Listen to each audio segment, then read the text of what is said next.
Exploring the latest trends, topics, and things you need to know in travel, it's Can We Talk Travel with DestinationWhatever.com. Well, hey everybody, and welcome. I'm so glad you could join us today, whether you're tuning in solo or with your travel partner, or maybe you're surrounded with the grandkids today. They're, not in school, so they're at your house. Or I don't know, maybe you're everybody's favorite aunt and you're there with your cat. Well, whoever you are, today's session is all about something very close to my heart and very close to your heart: family and travel. Two things that we love coming together. We call that multi-generational travel, and we're doing it today through the lens of expedition travel. This is not just any type of family travel. We're diving into the kind of travel that really makes memories stick for a lifetime, like the ultimate class trip. I kind of think of Miss Frizzle and that magic school bus. This is the kind of stuff where you could picture grandparents and their grandkids high-fiving each other after spotting a blue-footed booby, or where the parents can just relax because everything's taken care of and screen time gets replaced with real FaceTime. Maybe that's on a Zodiac in the Galapagos or kayaking through an ecological hotspot like the coastlines of Costa Rica. Well, I'm Dave Wentworth from DestinationWhatever.com, and whether you're already plotting your next grand adventure or you're just curious about what might be possible for an ultimate family vacation, you've come to the right place.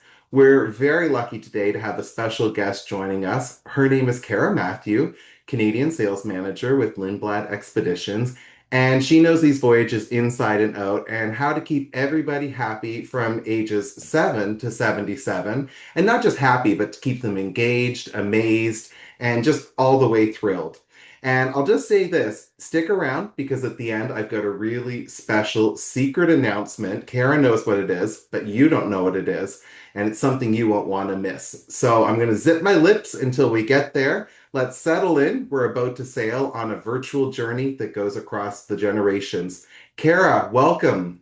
Oh my gosh. Hi, Dave. It is such a pleasure to be here with you to talk about some of the most amazing places of the world that I love sharing these experiences and destinations with. So, speaking of blue-footed boobies, there is a blue-footed booby right there that we can find when we're exploring the Galapagos Islands off the coast of mainland Ecuador, which we'll share a bit later on. But it's amazing that the blue-footed boobies, you just mentioned this, in the feet are actually blue from what they're eating, like sardines and fish. And these are things we learn in real time when we're on an expedition. And so I've been in expedition cruising and small ship expeditions exploration for 16 years. It'll be almost 17 years. And I really do have a passion for this type of travel. And our company, National Geographic Lindblad Expeditions, actually has been around for almost 60 years. So Lars Erik Lindblad on the left-hand side of the screen here, he actually led the first expeditions to Antarctica with non-scientific travelers way back in 1966 and led the first group of non-scientific travelers, private citizens, to the Galapagos in 1967. And so Lars Erik Lindblad really is regarded as the father of ecotourism, as he did see travel as an incredible opportunity to expose people to these wonderful areas of the world so they might think differently about protecting, Dave, this beautiful planet that we're in. And his son, Sven Lindblad, actually took over the company since 1979 and has been at the helm of the company ever since. He's on our board of directors still today. So the legacy of this family is really living on and embodied in our company today, really connecting the human emotion, the human connection with the natural world around us. We've also been exploring the Arctic for over 50 years and Alaska for over 40. So I'm saying this, Dave, to make everyone realize we are the pioneers of expedition travel. We have so much experience in these really remote locations, and we explore over 70 countries across the globe, and we have over 600 annual departures. So we're exploring 6 continents, wherever the water hits the shore, including a lot of rivers, like the Columbian Snake Rivers in Oregon and Washington State, as well as the Nile in Egypt, the Upper Amazon So we're exploring the upper Amazon River in Peru. And so it's really exciting to have so many destinations to explore. And we're based on small little expedition ships. So I'm sure that a few of you that are listening are thinking, well, I've never been on a ship before and I don't like cruising. But all these small little ships are built for exploration. So all of our ships in our fleet that I'll share with you in a moment are under 148 guests. And this is why we want you to get off and explore. We want to kick you off so that we're immersing you in the destination to experience all that it has to offer. So the benefits of being on a little ship is that we're all able to get off the ship at the same time in the destinations that we're exploring. So we have really big adventures, but small ships that we're using to navigate some of the most remote places of the planet. So we own 12 ships in our fleet exploring a lot of the areas of our world. And these ships are the 12 that we own, ranging from a 16 passenger catamaran little vessel all the way up to a ship that's 148 guests, which we use for areas like Antarctica, our National Geographic Explorer. But we also have 11 ships that we charter. And we charter these ships because all of the ships are purpose built for the destinations that we're in. So, for example, the Charadu 2 is a vessel we use on the Brahmaputra River in India. So if you're excited about exploring that with your family or yourself, because we have a lot of solo travelers that travel with us, that's an example of a ship that we charter, but it's our program. So it's our National Geographic educator, our expedition leader, also our National Geographic certified photographer on these vessels. So these are excellent ships that we charter that we do not own that are in our fleet. So in total, we have 23 little vessels that are exploring the world and all that it's in it. But in 2004, something really exciting happened with Lindblad Expeditions. We actually joined forces with National Geographic to further inspire the world through expedition travel. And we've extended this relationship to 2040. So this collaboration in exploration, research, and technology and conservation provides extraordinary travel experiences for guests that travel with us that you will really love to encounter naturalists and scientists, educators, researchers, photographers that really enhance the experience of a voyage. Now, you'll see National Geographic on the 12 ships that we own. They do not own the vessels. We've named the 12 ships that we own National Geographic ships to pay homage and a nod to our relationship. But Dave, isn't National Geographic such an exciting company? And I am also inspired by not only the pages of National Geographic magazines, but the documentaries. Oh, absolutely. And I was ever since I was a little boy, and I found the magazines piled up and flipping through them and learning about the world. And now we can travel with them. And, some people maybe can travel with them as a young lad. That wasn't an opportunity when I was growing up. And I think that people have a huge preconceived notion about what expedition travel is. Totally. Dave, I really wanted to chat about what an expedition is versus a large ship cruise. Well, it's something that I think a lot of people have mystification, and you touched on it even earlier. Sometimes people say, "Oh, I'm not a cruiser," so they rule out this category. This is not your traditional cruise, folks. This is not a mega ship with a casino and a water slide. This is the exact opposite here. And of course, Cara, you can tell us about how it's different, but you need to discard any notions if you have those going around in your brain right now and get ready to hear about something new. And that's exactly it. There's no water slides on the ships. It is not filled with ice rinks for skating shows and that type of entertainment, which is excellent. But our educational component is the focus of our trip. So I call it edutainment. So if Mm. you're someone who loves to learn on a vacation or a trip with the family or on your own, we have lovely seminars throughout the trip of what we're seeing, of where we're going. So we have a historian or a glaciologist. I never thought I'd be so interested in ice until I started to travel to areas like Greenland, where the glaciologist was sharing at the end of a great day what we saw and how long the glacier had been there for, and all the little icebergs that are floating around and how they're created. And also flexibility. Whereas a large ship cruise, you're really at the mercy of the ports and the schedule, and that's excellent. But what I love about a small little expedition ship is that we're more at the mercy of the weather, the wildlife, and we're really taking our time to expect the unexpected. So if a Mm, whale pops up off the coast of British Columbia when we're cruising up to Alaska, for instance, we're able to stop the ship and take a look at the wildlife, maybe drop the Zodiacs in the water.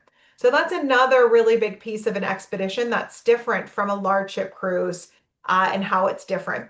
And then also another misconception, Dave, that I've gotten a lot is, do I have to climb Mount Everest? Do I have to be a really big right. hiker? Is it going to be something they can physically do? And that is what I'm here to share as well, that if you're listening today and you can walk a dog leisurely for 20 to 30 minutes a day at a leisurely pace, you're a perfect fit for getting a lot out of an expedition. I think there's a misconceived notion that expedition is also roughing it, that we're having hot dogs over an open fire. And the cuisine is incredible. We have remarkable chefs across our whole fleet trying to do farm to table cuisine in so many of the areas that we're exploring and to curate menus from the areas that we're in. And so another misconceived notion is that these ships are old and rickety or, roughing it. But the ships have great creature comforts. We have luxurious vessels ranging from tried and true little expedition ships, which you're going to see here. And this is one of our oldest ships in our fleet that was built in the 70s. We have the Seabird and the Sea Lion that are only 62 guests. But this is an example of a cozy and quaint ship, but then we have luxurious vessels as well. So it's whatever your style of travel is, we do really have something for every type of traveler. But a huge piece of traveling with National Geographic Lindblad Expeditions is all the tools for exploration are included. So when you are getting off the ship with us, we believe that this is part of an expedition. And how many times, Dave, have you been on a trip where you have to pay for all these add-ons? Oh, it's so annoying. And I just want to touch on the fact that these ships are so comfortable.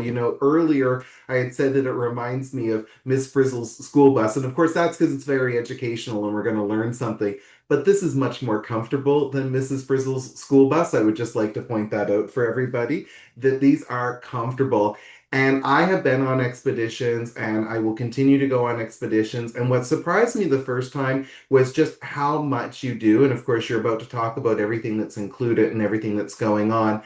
But what I would say is that it's so important to be able to come back and have your oasis that is comfortable, where you can have comfortable place to sleep, rest, restore, eat good food, and an expedition cruise like these ones does all of that for you. So your mind is going to be filled, but your stomach is going to be filled and you're going to be well rested. And it's all of those things. You don't have to sacrifice. And you're absolutely right. And we're always going at our own pace. So if you are someone that wants to go on a longer hike, great. But if you want to have more of enjoy just the Zodiac cruising, we have Zodiac excursions on all of our trips. We have these little rubber boats, these little used to get off the ship for landings, but we also use them to have Zodiac cruises because we never know what we're going to see when we're even out cruising around. But we also use little skiffs that I'll share with you later in other areas like Baja or Central America. But typically in the areas that we're in, we use these little rubber vessels, these little Zodiacs. But there's hiking and walking for all levels. And I really enjoy going at your own pace, choosing your own adventure. So Mm. each hike or walk is guided by one of our experts. And so excursions are really appropriate for a lot of different mobility levels. Again, if you're an avid hiker, that's a great option for you. You can go with a small little group doing a longer hike, depending on the area that we're in, if that's available. But there were some times in Antarctica, I just sat in on a little shore, on a rock on a shore, and watched the penguins come in and out of the water, just standing there and looking at the penguins and watching them is just such a remarkable opportunity that there are times where you might not want to go for a walk or a hike because there's so much to see.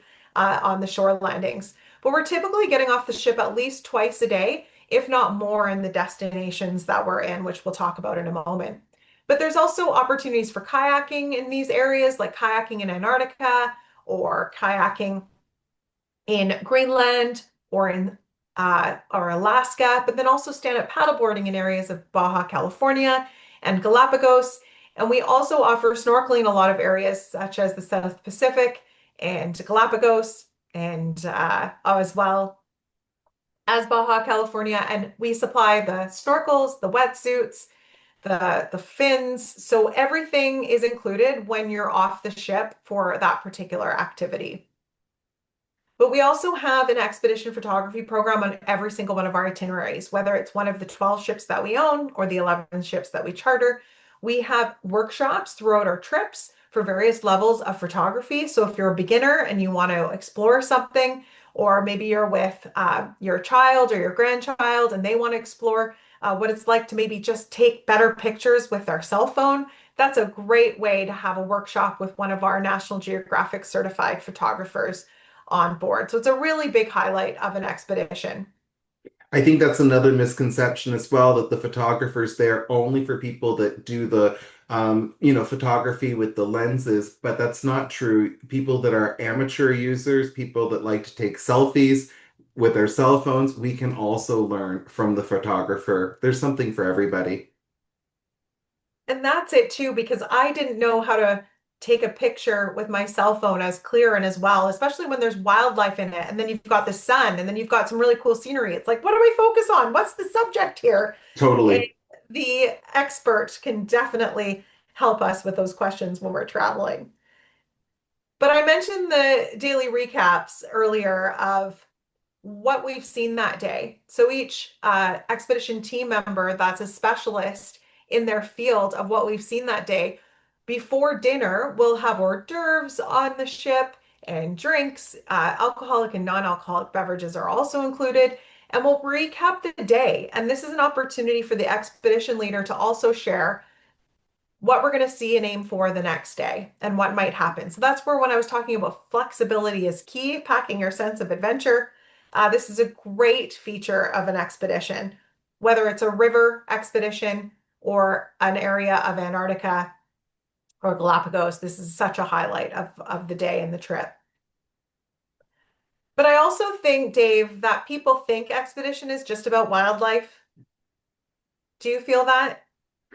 Well, I do think that in some destinations like Galapagos, it is about the wildlife, but I think about the very first expedition I did to the Amazon, Oh, and I loved meeting the people in the Amazon, the women caretakers, the shamaness that we met.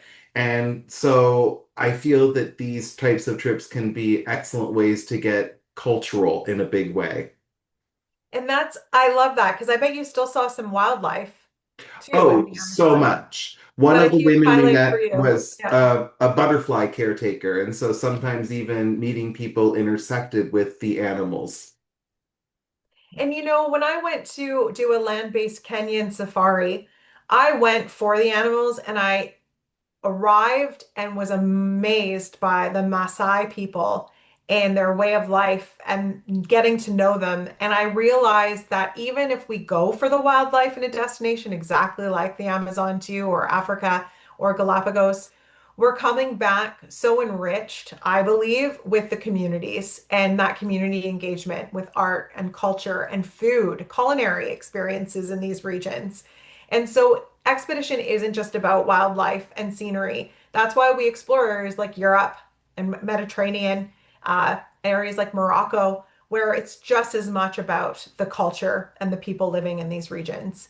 Well, And and I all have to add, you mentioned earlier glaciology, and that's learning about science. But I also know on your product we can learn about they have ethnomusicians, and I didn't even know what an ethnomusician was. But as a person that loves learning about culture and loves music, all of a sudden I was really into ethnomusician cruises.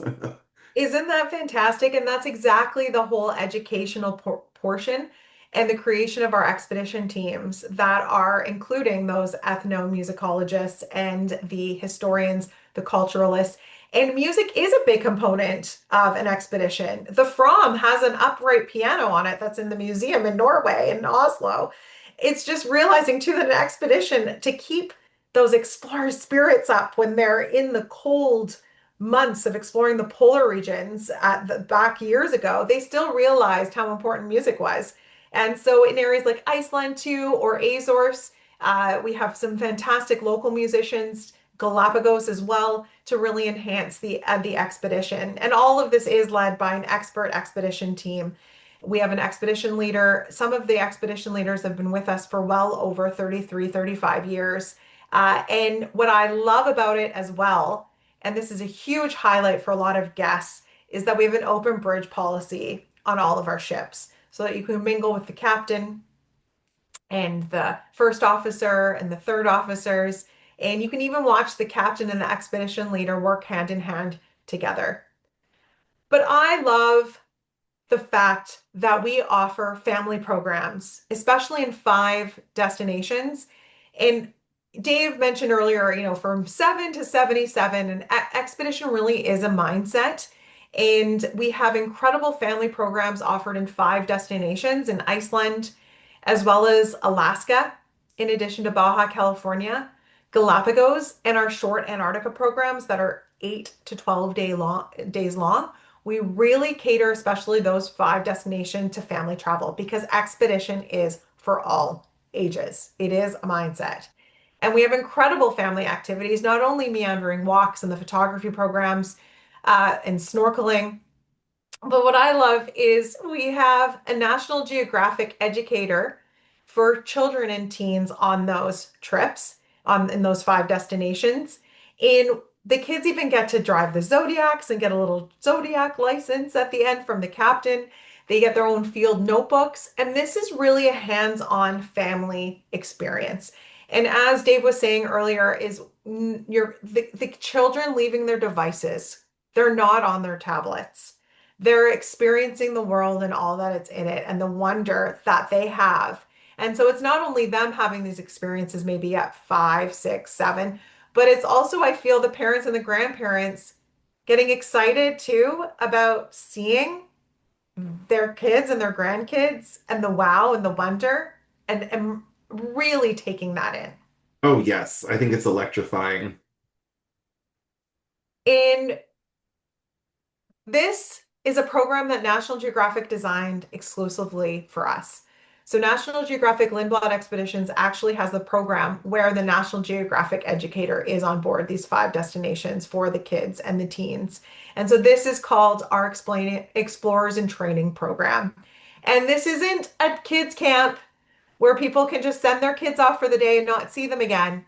The whole reason and spirit behind this Explorers and Training program is for the family interaction, the families to be together. Hmm.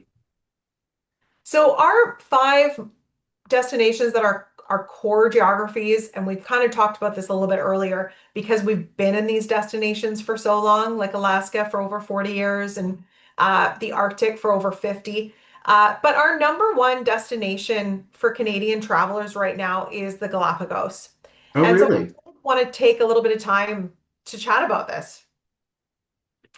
And so, Dave, did you know it's approximately 1,000 kilometers from South America, from the mainland Ecuador? And it is famed for the unique animal species that drew interest to Charles Darwin way back in 1835. But there is no bad time to travel to the Galapagos. It's an all year round destination. So, depending on your family or your schedule, there is no bad time to travel to the Galapagos. And it's the archipelago of islands off the coast of Ecuador. And what's exciting is we are the largest donor in the Galapagos. We have the largest farms, the largest expedition team, and the largest staff. So we make a deep commitment to be the largest operator in this region to share these experiences with travelers. And in the protected waters of the Galapagos Marine Reserve, that's where we can snorkel with sea turtles and sea lions and colorful fish, but also have a lot of land opportunities, land animals like iguanas, blue-footed boobies that we talked about earlier, and of course the giant tortoise. Yes. There's wildlife at every turn. If you love wildlife, Galapagos needs to be on your list of places to explore with families or as adults. It is really like a kids camp for adults as well. Oh, absolutely. And if you're saying aunt and you're taking your niece because, she just loves biology and she wants to be an oceanographer, that's cool. But you're going to get into the animals too because they get into your heart. They're amazing. I loved my time in the Galapagos. It's so And magical. And I love that you said magical because it's not a documentary where it's not a theme park. It is, in essence, our we're seeing this world, this magical world, and it's real. And we're not watching it on TV, but it feels like it when we're there. Absolutely. And I think one thing a lot of people don't know about these expedition trips is that part of the crew on your ship, these are guides that are not just guides with the company, they are with the National Park Service. They are trained to be there. So it's like being out there with your own rangers to discover this beautiful national park that's both marine and on the land. It's just phenomenal. And you're right, the locals, they know this land intimately and the seas intimately, inside and out.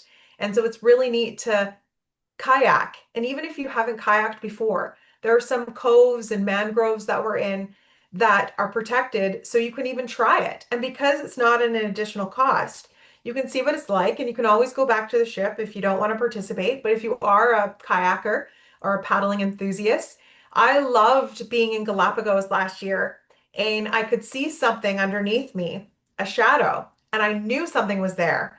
And I stopped paddling, and it was two hammerhead pups swimming underneath my kayak. And it was a moment that was so exhilarating and how small they were that I got to see hammerhead pups in the real world. It was absolutely incredible. And then snorkeling with sea lions was a magical adventure. I went in March when a lot of the adults are around, but the juveniles are definitely much more playful. So they're very playful, the juveniles. And you know which ones, Dave, are the juveniles and the adults because the adults are like, I'm having a nap and just swaying with the current. And then the pups and the juveniles, they're like, let's play. This is exciting. And it's magical being in the water and snorkeling with these. And again, if you've had no experience snorkeling before, there are moments that we take guests into a bay or a beach that you can practice and you can get the hang of it. So even if you've never been on a beach destination where you've snorkeled, if you haven't been to areas like Hawaii or Fiji, you can always practice. So don't let that inhibit you from trying as well. Perfect. That one goes out to all of our listeners in the prairies. We can get you into the water even if you've never been. And if you are scared of maybe coming across a hammerhead shark in the water when you're swimming or a black-tipped reef shark, on three of our vessels, we actually have glass-bottom boats. So these are offered on in the Galapagos as well for still experiencing what's underneath the water. I was in a glass bottom boat and we have a canopy over top for shade for also not only from the sun, but so we can see more clearly. And so I saw spotted eagle rays. I saw some sea turtles. So it's great that you're not missing out if you're not a strong swimmer or you don't want to jump in the water. So we have four ships in the Galapagos all year round, ranging from our 16 passenger catamaran up to our 96 passenger ship. So the catamaran is great for families. So if you do want to travel with your kids or your grandkids, this is a great little ship, 16 guests. And then it's beautiful. Some of them have balconies. And then the Gemini also has balconies, but she's 48 guests, so a little bit of a bigger vessel. So if you're scared of motion sickness, some of the larger vessels might be a bigger fit for you. I find too that the National Geographic Islander 2 is our most luxurious ship. So if you did want an extra elevated experience of onboard creature comforts, the Islander 2 is a perfect fit for you. I love the National Geographic Islander 2, Endeavor 2. This is what I traveled on last year. She's very stable at 96 guests, but perfect for families. We have adjoining cabins, but we also have suites that can accommodate third berths. So this is an excellent, excellent ship for exploring the Galapagos, and a well-priced vessel as well. So we have 7 and 8 day trips and 10-day trips. So depending on what ship you want to go on and how long you want to go for. And Dave can always help you with finding the right ship for your needs and the right itinerary. The 7 and 8 days or the 10 days does include 2 nights included in mainland Ecuador before and after your trip. So one night on the way over to Galapagos, one night on the way back. So that's a total of 2 nights on mainland Ecuador that are included in the 10, 7, and 8 days. But Alaska is a remarkable place that I do want to mention because I'm originally from British Columbia. And I find that a lot of people talk about Alaska and the wildlife and the beauty. I think people think of large ship cruising in Alaska, but having Mhm. these small ships at 62 passengers, 100 guests, we're able to get off the ship, get hug close to shorelines, get up closer to glaciers. And so a small ship is beneficial. If you've been on a large ship before and cruise Alaska, you might want to think about coming back and seeing some areas that you haven't seen because we can access a lot of the areas that the large ships simply can't. And again, we're not on a timeline of getting to certain ports at certain times. We have a start and an end, and we can explore these regions at a leisurely pace. So we have trips as little as 5 nights, 6 days in Alaska on our ships that are 62 passengers. We also have 8 day trips, so just depending on how long you want to go for. Dave can also do a land-based lodge before or after these trips too. But some of my favorite are our BC and Alaska trips. I find some of the large ship cruise companies start in Vancouver, but then they don't make stops along the way.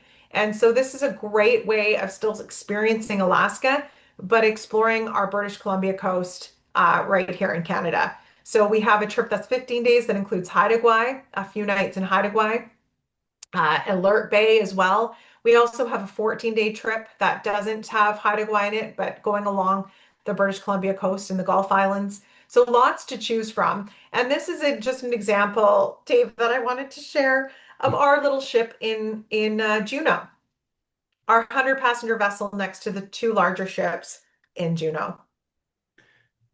And for people that, another thing we can demystify, when you see a smaller ship, don't think that it's going to be small on the inside. Often people's feedback is that it's very spacious and that when they get on inside of the ship, there's so much room. So don't judge the book by the cover. That's an excellent point, Dave, because what I love about the small little expedition ships is there's still room to also have your own moments on your own or with just your family. Maybe going into the library or going out on deck and finding a place on the stern of the ship.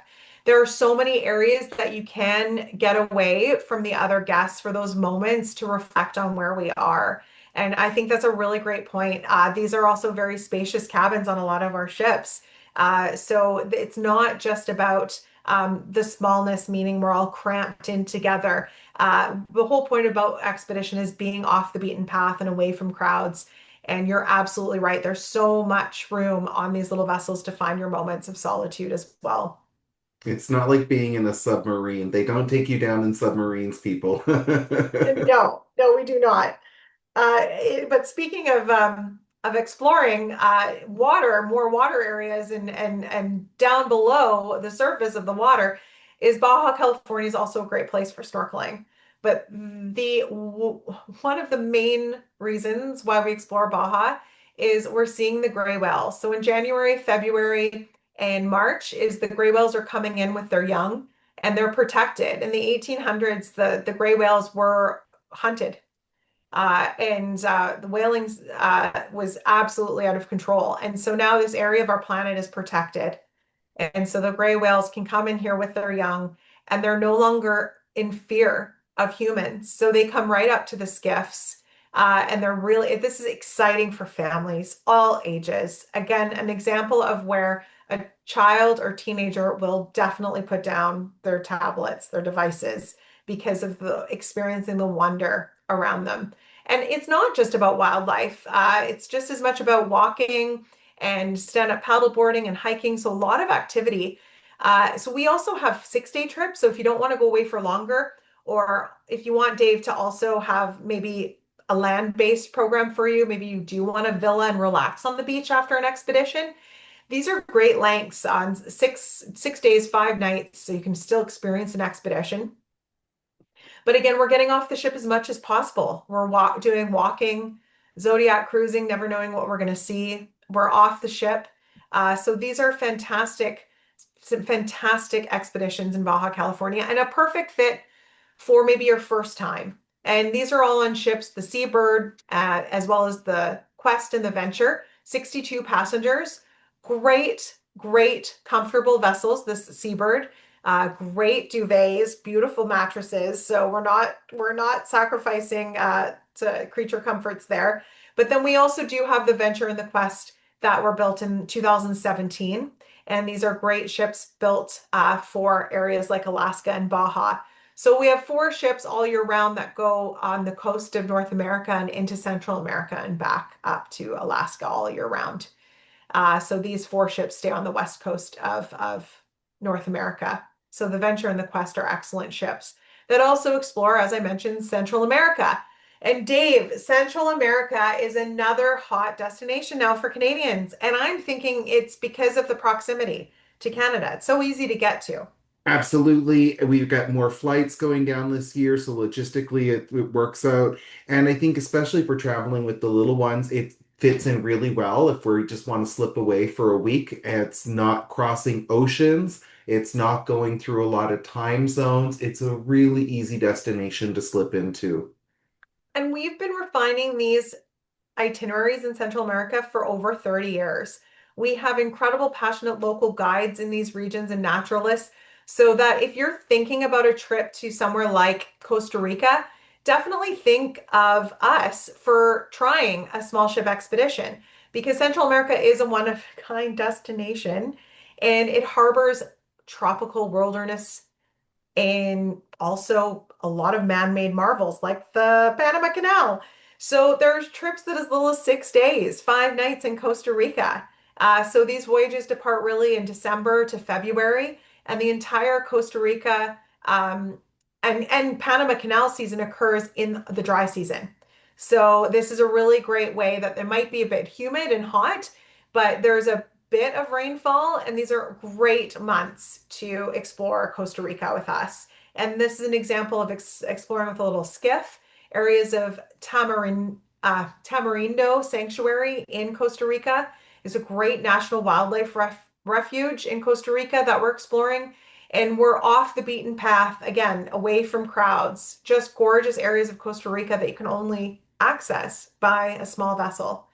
And then, of course, the monkeys, the Costa Rica white-faced capuchin monkey. We're always on the lookout for wildlife with our walks and hikes as well. But if you're a birder or your children are birders, it's great for birding as well. So you're also seeing probably tropical fish and sea turtles if you're exploring with snorkeling and kayaking. But we also offer Panama Canal in Costa Rica. So the Panama Canal is the seventh wonder of the modern world. Hmm. And it's on my bucket list. I haven't done it yet, but I do want to check this off my list. And what's exciting about National Geographic Lindblad Expeditions is we're getting out everyone up on deck. We have a historian, we have a culturalist on board explaining the history of the Panama. Like Mel, one of our expedition leaders, he was born and raised in Panama. And Panama is beautiful. I think everyone just thinks, Dave, of Costa Rica as being lush and a gorgeous destination to go to, but Panama is just as beautiful and it's unexplored. A lot of people just kind of go to Panama for maybe Panama City, maybe some beach days, and then that's it. When there's so much to be seen in Oh, Panama. yes. And I'm going to get a little bit geography nerd. I'm going to get a little bit geography teacher on you. But when we think about Panama, look at it on a map, people. It's really slender and it connects North America to South America. And on one side, you've got the Caribbean Sea, and then on the other side, you've got the Pacific Ocean. So all of that different, those two continents, those two waterways, that's what's going to impact this ecosystem and make the biology and the biodiversity so extraordinary in this region. And That's not all. We have Panama and Colombia as well. And Colombia is absolutely beautiful. So we have 7 night, 8 day trips that include Colombia Sub-Zero near the border of Panama. Just beautiful places for more opportunities for walking and hiking and seeing wildlife, and also cultural experiences with going with local artisans. We're going inland as well. We're not sticking right to the shoreline. We're also going inland in areas like Colombia to see, again, part of that cultural immersion. I love it. And I think those two actually can go back to back as well. And one of my favorite places to explore is the Arctic, home to the largest land carnivore on our planet, the polar bear. Really exciting destinations. And Dave and I wanted to share a little bit about our polar adventures in the Arctic. And we're exploring areas of Canada like Nunavut as well, like Baffin Island. We also explore Canadian Maritimes, Newfoundland. So there's so much to explore with us. But the Arctic is beautiful with Greenland, Nunavut, Iceland, Svalbard off the coast of Norway. There's more polar bears than people, Dave, in I Svalbard. didn't know that. Wow. So there's known to be over 3,000 bears approximately in this region. So it's a great place to see polar bears. Even off the shoreline with our ship, the National Geographic Resolution and the Endurance, they're a PC5 icebreaker, and a PC5 ice strength and hull. So this ship can actually maneuver through ice up to 4 feet thick.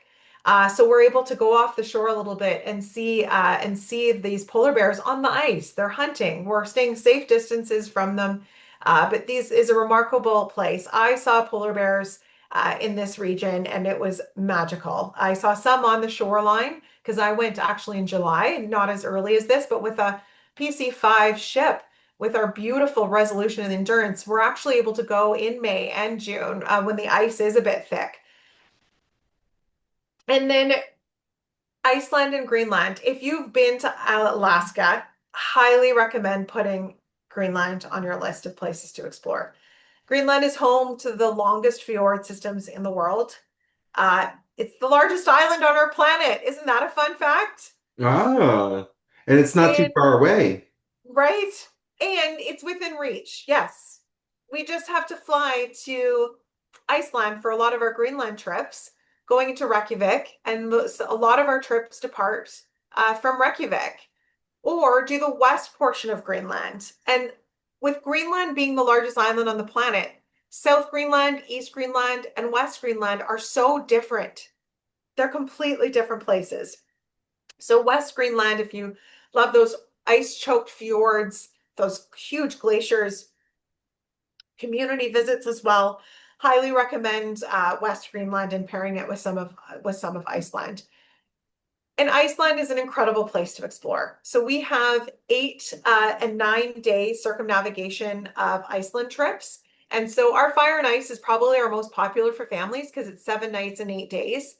Great if you are wanting to have the kids in tow or intergenerational family traveler. Or guess what, Dave? What's that? I had someone who's 80 who's it's called skip gen travel, and she's just taking her grandkids on trips. And she's like, I've Wonderful. traveled a lot with my own kids. They can stay at home. I'm wanting my, 16, 18-year-old, 22-year-old grandkids to travel with me. And this is something new that I just discovered this year. And there was a term for it. It's called skip gen travel. Well, I love that. And I know this itinerary as well was earmarked by Good Housekeeping magazine. Actually, it wasn't just earmarked, it won in 2025 the Remarkable Voyage Award, the Fire and Ice Iceland Circumnavigation. I think it's a perfect one for the skip gen or the multi gen because everybody's going to find something they love in Iceland. And what a cool way to do it together. If you are a grandparent and you can do these with your grandchildren, do it while you can, not to be so blunt, but everybody's going to be moving to new phases in their life, and the kids will go on to university and get busy with their careers and families. So do it with them now. Yes. And I wanted to talk a little bit about price here, Dave. If we can also break down the barriers of pricing. I think people fear that expedition is so expensive and they might not even think of it as an option. But Iceland, by the time you're booking hotel nights, food, tours, kayaking guides. It's transportation. When you're breaking down per day, the price of an expedition where everything's included in this, on the trip to Iceland, tips and gratuities, what basic Wi-Fi is included, food, around the clock, coffee, tea, hot chocolate, alcoholic, non-alcoholic beverages. This is all included. So when you're breaking it down per day, the value is there. I just went to England in May and it was just a land-based trip. And I can see now why we have, England, Ireland, Scotland trips, because breaking down by the time I was paying for hotel rooms and rental cars and trains, unpacking once, the value of not being stressed if you're traveling with your family is huge. Totally. Absolutely. And I think we've all been on a family vacation that sometimes goes south, and I don't mean to Florida. And we don't like that when it happens on a family vacation. And if you go to Europe or Iceland and you've got like a 28 moving part itinerary with so many different pieces, you have a lot more chances of things going pear-shaped. Whereas if you go on an expedition, not only do you unpack once, you're with one service provider, they've got everything you need. We've covered that now. This is wonderful. Now you can focus on that time with the family. That's what you're there for, not to read maps and relive the amazing race. You can watch that on TV with the grandkids. You want to go and have a real vacation. Yes, exactly. I love that, the amazing race.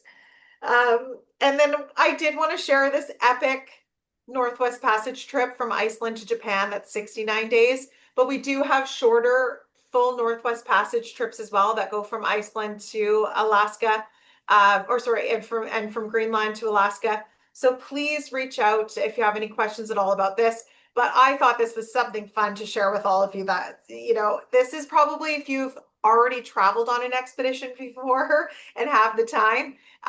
But another preconceived notion is that it's travel for people who have retired, but it is great for every 30-year-olds, 40-year-olds.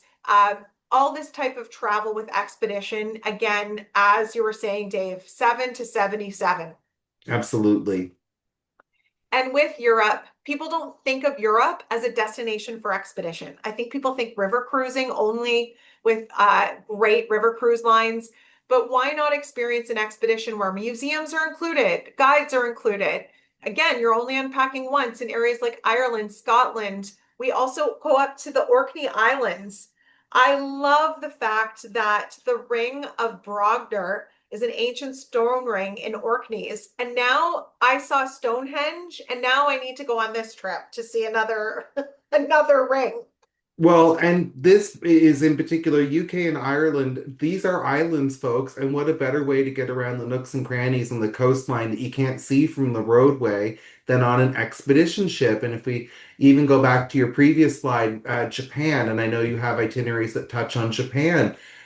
Japan's an island. What a wonderful way to explore Japan than on a ship. It's going to get you around everything. So, yeah, I love that you said islands, because the Azores, within it being an archipelago, by the time you're shuttling you or your kids on board a ferry and figuring out where to stay, a small ship expedition is a perfect home base for totally. exploring areas like Ireland, Greenland, but also areas like the Azores. And what is that? A 5 hour flight, I think, from Toronto and Montreal with connections from other gateways. That is so easy to get to. And you're right. There's also direct flights to from Toronto, but wherever people are coming from in Canada, Canadians are wanting to travel to Portugal. Europe in general, it's another really big destination, but people only think of mainland Portugal Yeah. because I think the barrier of flying over to the Azores, and then what do you do when you get there? Well, look at that image. I know what I want to do. And then Antarctica. I do want to talk a little bit about Antarctica, since we were the first company to take non-scientific travelers there, private citizens, way back in 1966. We have two options, Dave, to go to Antarctica. We have a Fly the Drake Passage program where we're flying over the Drake Passage, that infamous body of water between South America and Antarctica, which I think is a huge barrier for people not wanting to go to Antarctica. They want to travel there, but they're scared to sail the Drake Passage. It gets in their head, Drake Lake or Drake Shake, and no one wants to be shook. Yes. And so just this past year, we had a full season of flying to Antarctica, and it was so successful that we now have two ships offering this program, our Antarctica Direct program. Uh, and this is super exciting because if you do still want to sail the Drake Passage, of course, we have those options as well. So it's again, choose your own adventure, Dave. It's I like, what do love you want? Do you that. want to sail the Drake Passage or do you want to fly it? So we have 8-day trips, 9-day trips, and 10-day trips that start in Chile, in Punta Natales. Well, we'll pick you up from the airport, take you to the included night hotel, and then fly down the next day to Antarctica, have a full Antarctic experience, and fly back. And as I mentioned, the Explorers in Training program is offered on this trip, so perfect for families, holidays over the holiday season, spring breaks, perfect time in February or March to go down Mhm. to Antarctica to explore these regions. So in February, we've got some great fly trips as well. And again, if you don't want to fly the Drake Passage because you want that badge of honor saying, I've succeeded and I'm an explorer, we have sailing in one direction and flying back. But then we also have sailing round trip Ushuaia to Ushuaia in Argentina. So that's an option as well. And Cool. then, Dave, there's species of penguins that cannot be found in Antarctica. There are 17 species of penguins on our planet. And so these are some other islands to take us out to see these other species, I presume. Exactly. And so some people, they have the time, but they didn't realize that South Georgia is home to over 200,000 king penguins. So the penguins that you're seeing here, there's over 200,000 of them in areas of South Georgia that we're exploring. And these little brown penguins that are there, naturalists actually thought they were a completely different species of penguin, but they're the juveniles. They're the teenagers strutting around trying to molt those brown feathers off. And so it's a great opportunity if you're a birder or again, families. Some children might not, we don't have the Explorers in Training program because of the length of the trip. I think this might not be a fit for like a 7 or 10-year-old, maybe. Yes, of course, if they can absolutely come. But I think for people who have the time and longer holiday time, this is a perfect fit for you. I call it the whole kit and caboodle, Dave, but thank goodness I'm not in our marketing department. Me too, because when you said teenagers penguins, I thought, do they smell like Axe body spray? They do have a lot of guano. I Penguins. bet they smell. And I bet you their And room so is we do need the very little nose messy. clips. Yeah. And then I do want to end with one destination. I mean, Dave, we travel to over 70 countries. It's so hard to share certain destinations because there's so many exciting places like the South Pacific that we haven't even touched upon. But the Mediterranean is perfect for expedition. Our ships are little, 100 passengers, 88 passengers. So we have 8-day trips this year and next year on our little 100 passenger National Geographic Orion. And this is a perfect example of some of you probably have maybe been to Greece. I have not. It's on my bucket list and I really want to go. But again, some people have been on a larger ship, but maybe they couldn't get to access some of these smaller islands. Like we're going to Delos and Paros, um, Naxos, Sifnos. So we're going into areas that we can access with this small ship. And we're also accessing incredible cuisine, farm to table cuisine, farming it from the areas of the Mediterranean, reflecting the regions that we're in. So also museums are included. When you're traveling with us, if we're going into a museum, for instance, in Santorini, that's included. Delos is incredible. We can access it too from Mykonos. But we get on shore first thing in the morning in these areas. Get out and explore off the beaten path. Sifnos is as isolated as one can find. This is an incredibly chill, undersubscribed area of Greece. It's just beautiful. I love it. So if you've And got we're a youngster in your life that loves ancient history, this would be a good one. yes, and the stories come alive when we're exploring these areas. Mm. And then for some of the large ship cruisers too, Greece, Albania, and Croatia, or if you have no interest on going on a ship at all, again, 100 passengers, we're getting off to explore. We're getting out to explore that history, as you were saying, Dave, and immersing people's self in the Oracle of Delphi. Like the ancient Greece civilization, once home to this famed oracle. So exciting to bring this to life with our historians and our culturalists. And then Croatia. Croatia is really popular for a lot of Canadians right now as well. It's definitely moving up on our destination list for Canadian travelers. So we're also accessing UNESCO World Heritage Sites in areas of Dubrovnik, for instance. So we have Croatia and Montenegro, which is excellent to explore by small ship. And every single trip on the Orion currently this year is featuring our food and wine program. So we've actually created a curated wine list. So if you are into wines and if you're a foodie, perfect for exploring the Mediterranean with pairing wine with the menus, the food menus, but also Ray Isle, the editor of Food and Wine magazine, curated 40 wines from the Mediterranean to feature on these trips. And this is another one of our ships. So the Orion is doing all of these Mediterranean trips, gorgeous, all outside cabins. Because of our ships are so small, all of them are outside cabins. We also have solo cabins on a lot of our ships as well. But then one of our ships, the Sea Cloud 2, is a beautiful sailing vessel. And we have areas of not only Italy with her, Greece, but we also offer Dubrovnik. So great Croatia trips on her as well. But Dave, like who travels with Lindblad Expeditions? I'm sure a lot of you are asking who comes on board with National Geographic Lindblad Expeditions. But we welcome guests of all ages on board. Totally. And if you're a family, again, that means all types of families. We're talking grandparents with their grandkids. What did you call it? Skip Gen. And we're talking again, I keep thinking of outrageous aunts, kind of like an Auntie Mame situation, but maybe it's an uncle or who knows what the family relationship is. Again, single parents, LGBT families, all families can come on down to this thing. You're all welcome. And there's such a great sense of community on board with the guests on board because we're such small little vessels that we're traditionally dining all together as well. And so it's a great place for families to gather if maybe the 16 or 18-year-old wants to go kayaking, but the parents want to do a little Zodiac cruise. It's great to be able to come back and have a meal together after and say, oh my gosh, this is what I saw, or that's what I saw.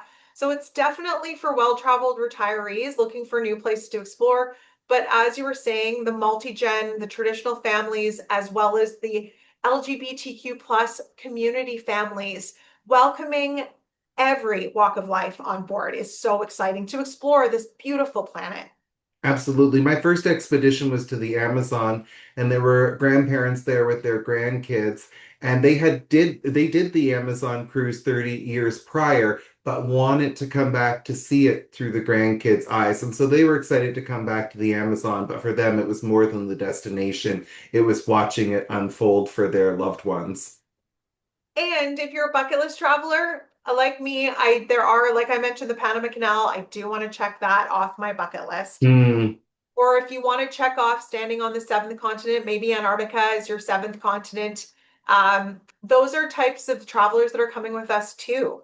And if you are a learner, we talked a lot about the educational component of these trips for all ages. It's exciting to learn in real time in the destination, in the field. And if you're active, the adventure enthusiast traveler, if you are an adventurer, you will love exploring with us. And then wellness industry. The wellness industry is huge right now. I love getting away from it all, going to a spa.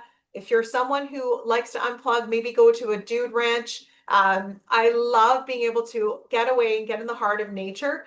People that are just wanting to escape daily lives, if you are dwelling in a large city and want to get away from it all, or just the hub of our daily lives, this is the perfect opportunity to explore on a small ship expedition in the heart of nature. This is exactly the type of traveler that comes with National Geographic Lindblad Expeditions.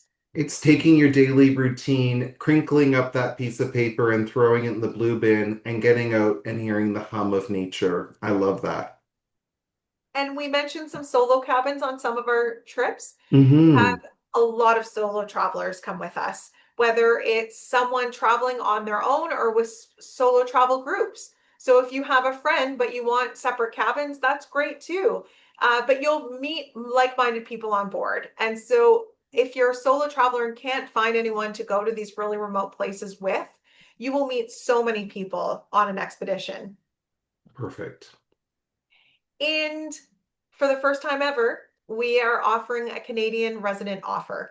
And so on selected trips this year and next year of 2025 and 2026, receive up to 35% off savings on select sailings. So, Dave, this is really exciting because as a Canadian, I really want to share our experiences with the world. And I'm thrilled that we can offer these deeper promotional discounts because we are not someone who goes and has discounts. We are a company that typically doesn't offer this, but I understand with us and our dollar right now, we are in US dollars. And this is something that is just incredibly advantageous for people to take advantage of to access some of these places like Galapagos. So this is on until August 31st of 2025, in case you're watching this in the afterplay. And if you are watching it and it is before August 31st and you are interested, I would love to help you out with that. That can include just getting you information or a no holds guarantee. You don't have to, book it with me if you're just inquiring, but you've got to start by reaching out to me because this is a Canadian exclusive and I am here to help you out with that. And that's a great point, Dave, because maybe that this offer is no longer available, but Dave has access to the best available promotions, rates, exclusive benefits, but also your experience. And Dave, tell us a little bit, because at the end of the day, there is no substitute experience. And Dave, you are so well versed in travel, in expedition. You are uh, one of our Expedition 360 specialists. You are what we call a Lexpert, a Lindblad expert. And so this is such a value when you're booking with Dave that he has access to so much knowledge in expedition and in travel in general. And we have such a close relationship. So when you're booking with Dave, you have access to this knowledge and this connection with National Geographic Lindblad Expeditions. And so, Dave, I think you're not only completing our programs, but what is happening in the near future with you? Well, I do have a very special announcement, and I'll just come back onto the screen to join our audience and tell them with my very own two lips that I am so excited that I will be traveling. My first trip of 2026 will be with Lindblad Expeditions National Geographic Quest with my mother. It's going to be the mother of all trips, and we're doing it to celebrate Mother. I know Mother Destination Whatever is responsible for giving me my love of the world. She patiently encouraged me academically, whatever I wanted to do, learning languages or public speaking. She was always there. And this is my chance to share the love with her and also celebrate her accomplishment. She's retiring from a lifetime of teaching at an elementary school in Nova Scotia. So it's all about her, it's all about me and the things that we'll discover. And we're going to check something off your bucket list because we're going down to do the Panama Canal and Costa Rica itinerary that you showed us. So I we're can't wait really to hear all excited. about it when you get back. And I love that you're celebrating this huge milestone in her life, retirement, with a trip. And that's exactly another part of what Expedition is all about, to mark these really special occasions in one's life. I love that you're Absolutely. celebrating with us. Well, everybody, it's always a celebration here at Destination Whatever. So, Cara, thank you so much for being here today and sharing your knowledge, your expertise, what you guys are about. And I think just making us all feel inspired. If I may look at my shirt, I think your tours are very appealing. So, on that note, if you want more dad jokes and award-winning service planning your expedition for the family or just for yourself, whoever you may be, you can do that with me. I'm destinationwhatever.com. That's my website where you can reach out, and I'm here to help travelers from coast to coast. Thank you again so much, Kara, for being here today, and thank you everybody for listening. Have a great day, For having everyone. me. Bye. Thank you for watching. This has been a Destination Whatever travel production. Subscribe for all my content. Facebook at Destination Whatever, Instagram at destinationwhatever.travel, and YouTube at Destination Whatever. Or head on over to my website, destinationwhatever.com. I'm your #1 travel expert, helping travelers nationwide explore the world. So get in touch and let's make your travel fantasies come true.